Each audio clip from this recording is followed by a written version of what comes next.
Hello， 大家好，歡迎收睇馬有你講。今日要介紹嘅馬係嘉應高升，佢係一匹紐西蘭出身嘅，主要係香港服役嘅短途賽馬，目前國際評分142分，位居全球賽馬之首。而事實上，佢唔單止評分高，能力戰績亦都非常出眾。今次我就帶大家一齊走進呢匹馬王啦。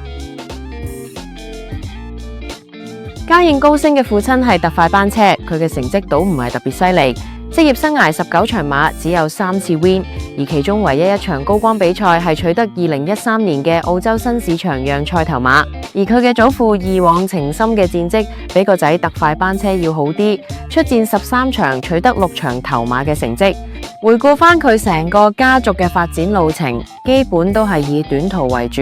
咁就可以解釋點解嘉應高升喺短途上會有咁斐然嘅成績啦。但係一切都只講血統，又唔係咁科學嘅，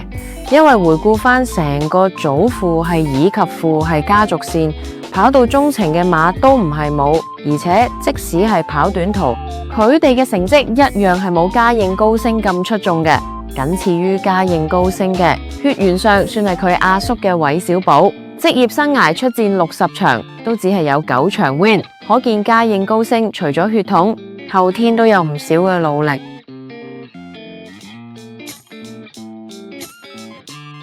嘉應高升自初出就係大衛希斯馬房嘅賽區，其中並無轉倉記錄，連騎師都係基本鎖定潘頓，甚少換人。嘉應高升出場就已經落到 win， 其後更只有2次食兒，跟住就係廣為人知嘅20 win 連勝紀錄。盡管佢非常強，但嘉應高升嘅走法並非經典嘅領放馬，比起放頭，佢更加中意留係大概2到3位嘅位置，直到最後大概300米，然後忽然加速發力，拋離群區大概1到4個馬位，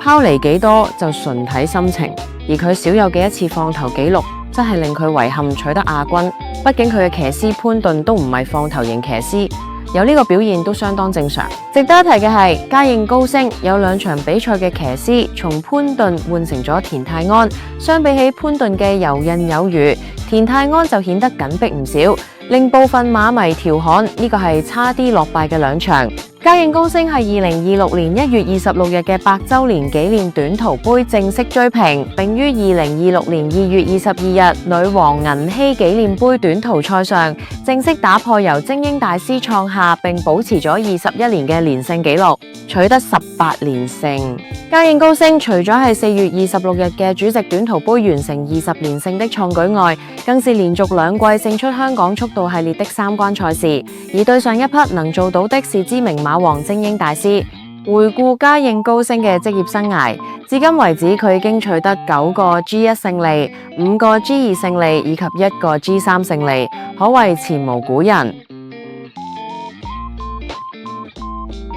練馬師大衛希斯曾經表示，嘉應高升嘅成就同佢嘅養育環境從化馬場有不可分割嘅關係，因為從化馬場比較大，而且落成時間非常短，由亞運會馬術場地改建，於2018年落成使用，且設備較多嘅原因，嘉應高升嘅能力有非常全面嘅發展。加上從化靠山，清幽之餘甚少噪音，開闊嘅環境對馬匹嘅身心都相當有利，令嘉應高升有咗個非常好嘅發展。而係呢種環境長大嘅嘉應高升，變得相當有鬥志同野心。平時嘅佢好似小朋友一樣活潑好動，用潘頓嘅講法係冇辦法令佢慢落來走，但一去到試習或者正式比賽嘅時候，佢就會變得相當沉穩。佢基本冇出現搶口嘅情況，快慢由人嘅從容跑姿令佢獲得一致好評。而佢逐漸進步嘅實力同樣令騎師相當省心。近幾場賽事，潘頓甚至可以一鞭不打，齋靠推騎就可以取得勝利，令人不得不佩服佢嘅實力。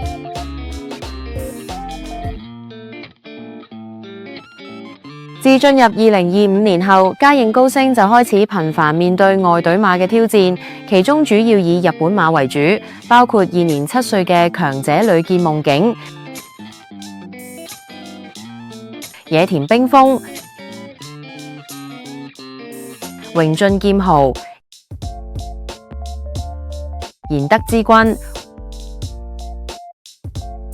紅馬佬、愛爾蘭賽區北美種族，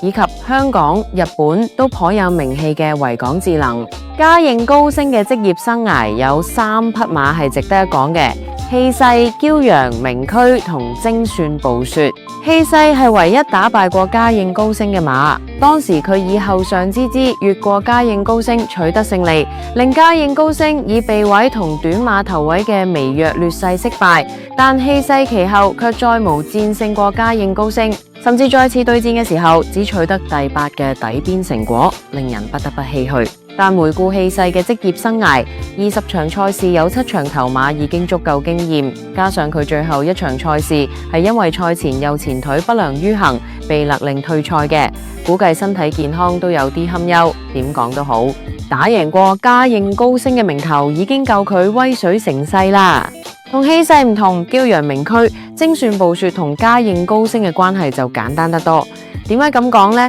因為驕陽明區係純粹將家應高升當成一生勁敵，而且原因不明嗰種。睇翻賽績，驕陽明區其實係有能力跑到1800米嘅 win 噶，證明佢唔單止係一隻短途馬。但令馬迷理解唔到嘅係，佢一直追擊家應高升，並且越賽越勇，令人完全諗唔明點解。所以驕陽明區經常被人戲稱萬年老二同二拉明，頗有一種 ACG 最流行嘅能夠打敗你嘅只有我嘅熱血老保。雖然對買馬嘅馬迷來講，呢種熱血可能更多會變成不自量力，但唔妨礙驕陽明區一直追住家應高升嘅腳步，而唔係爭情去同其他賽區爭個高下。至於精算暴雪就更簡單啦，血統上計，精算暴雪係家應高升嘅叔叔，但佢從來冇贏過家應高升。但血統同訓練原因，佢又避免唔到同家應高升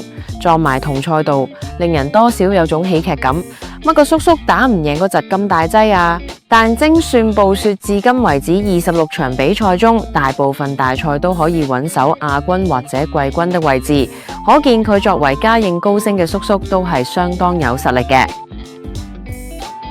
作為全球短途最強賽區，家應高升比賽可謂毫無懸念，導致馬迷一般戲稱佢嘅比賽係試閘。當然呢個調侃意味十足，但睇返佢創新低嘅1.05賠率，以及連起邊都唔使嘅從容氣度，確實同試閘都冇乜區別。而因為佢嘅必勝，導致佢被香港馬迷稱為派息神獸，日本馬迷戲稱為高升銀行，並且創下9400幾億港元嘅獨贏投注額。甚至當有馬迷抱怨買家應高升簡直冇肉食嘅時候，會得到一句非常有意思嘅調侃：你去日過2分鐘，派5%息嘅投資俾我睇下。而呢個投注額亦令基本穩賺不賠嘅馬會堪稱蝕到入肉，導致馬會一有大爆冷嘅時候，就會有做馬回收蝕咗嘅錢嘅講法。當然呢個都不過係一個戲稱而已。而除咗派息神獸嘅愛稱之外，馬迷都非常中意叫佢家應子。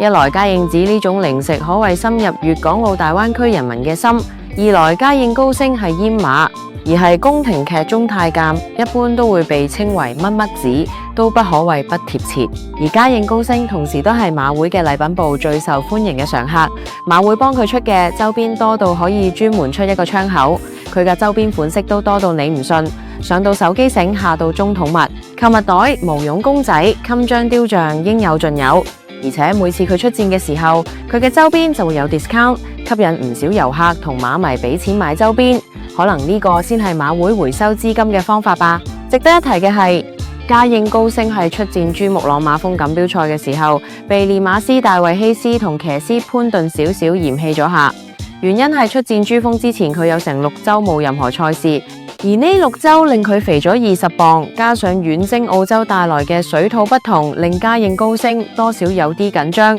潘頓直言流汗流到腳都濕晒，令人多少有啲啼笑皆非。好彩最後佢都贏得相當乾淨利落，唔單止落到大份獎金，同時令馬會多個藉口幫佢出多2份周邊，真係一家便宜多家住。